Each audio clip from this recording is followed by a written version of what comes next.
Hello, everyone. I have been gone for so long, and I'm so sorry. But I finished up finals, and now I can actually start recording again. And I've been wanting to record this particular video for a long time, but I haven't been able to because your girl is in school. But I'm doing good. Life is grand. I am currently in the middle of switching out all of my summer clothes into my closet and phasing out all my winter stuff. I never was that person until recently. So who am I? And my room is a disaster. And so is our living room. So sorry, Jamie. But life is good though. Things are great. I'm still on the dean's list. Still got my job. And I still eat Portillo's quite often. But for this particular video, I just wanted to just kind of throw this thought into the air. Call it controversial, but I call it real life.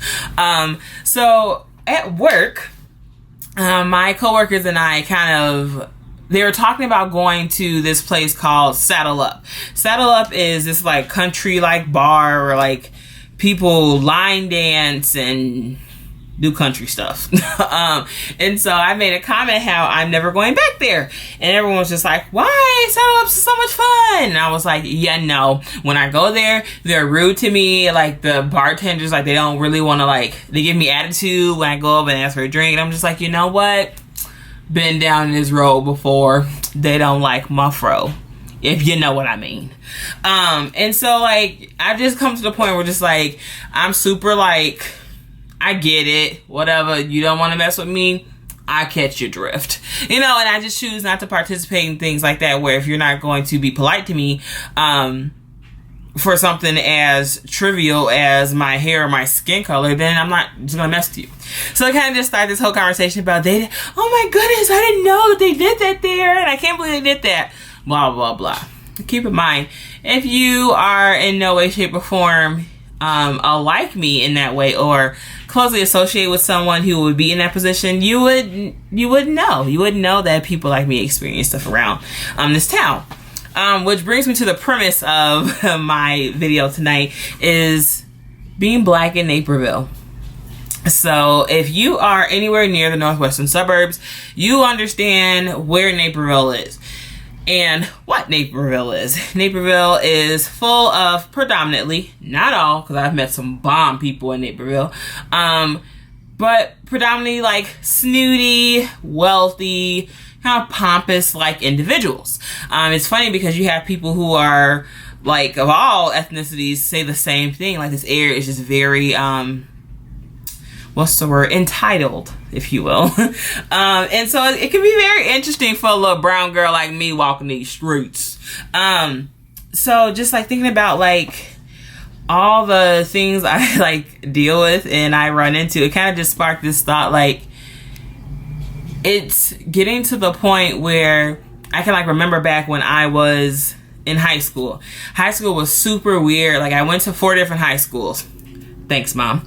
But I went to 4 different high schools, and I was always transitioning. I was trying to find my place again, either I was gonna be lonely and be the weird new kid, or I was gonna have friends. And I kind of wanted to have friends, so I kind of had to put myself out there. That's how I got so crazy.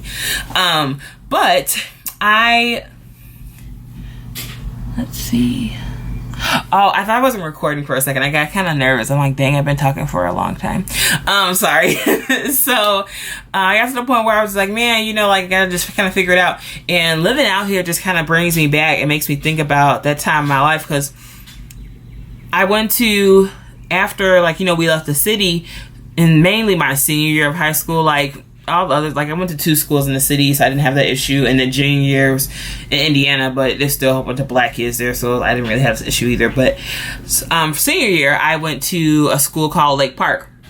And Lake Park is predominantly white. There was a black population there, but it was rather small. And then if you went to Lake Park and you were black, you were 2 things. Either you were the black kid that grew up in an all-white neighborhood, and that was very suburbanly cultured, or you were the black kid that came from like the low income part of town and you was ghetto as hell and had no home training. Literally, there was like no middle ground.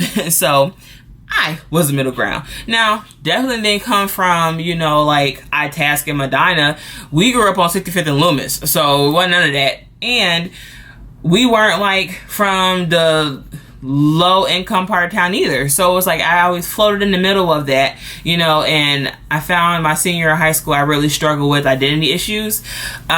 I just kind of just didn't know who to be. Like, do I try to associate myself with the white population that's preppy and kind of looks down on the ghetto people, or do I just say, hey, no, that's not who I am, I'm going to hang out with people who look like me because that's where I feel most comfortable? So senior year was super weird. Like, I like said things that aren't even who I am. I was like, it was weird. If you knew me when I was a senior in high school, I'm sorry, that's really not who the hell I am. Like, I don't know who the hell that girl is, but she was going through some stuff.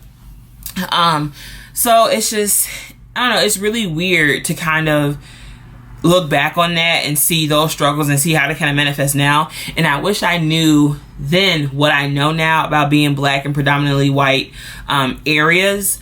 And I wish I had the confidence I do now back then, because it's really hard to be encompassed in any arena that's not like you, so much not like you. And it almost makes you feel like you have to always be in a common space of defense mode, you know, like, and I say that with all genuineness because you do feel like you always have to be on defense mode. Like, you need to be prepared for someone to challenge your intelligence. You need to be prepared for someone to challenge your moral standards. Like, I get asked questions all the time, or like I get like the eyebrows, like the surprise eyebrows all the time. Oh, Jordan, where are you from? Oh, I'm from the city. Oh, you live downtown? No, I said the city. You know how big the city is? It kind of amazes me that everyone from the suburbs was like, oh, she's from downtown. I didn't say that. I grew up in Inglewood, bro. But like, people always say that, and having to like defend who I am because clearly now I live in Naperville. So how did that happen? Jordan made it out, you know, like, no, I still go back there. So it's always like this constant state of having to like prove yourself. And I used to really like live in that. Like, I gotta like make sure they know, you know, like I'm just as good as them. But at the end of the day, you know what I learned? Who gives a damn? Like we live in such like this new age culture, and especially out here in the suburbs, where like I feel like there tries to be so much pressure to try and live up to some like imaginary white man standard that's not real. You know what I mean? Like, me talking the way I talk, like when I throw in slang out of habit, you know, that's it. That's not me being black, that's not me being white, that's not me being anything, that's just me, you know. And just having to realize that I can lessen this issue by not really caring about the issue, you know. But it gets kind of hard to be in Naperville sometimes, to be completely honest. You wouldn't think that in May of 2017 that a black person would still feel pressures when they are like at Target.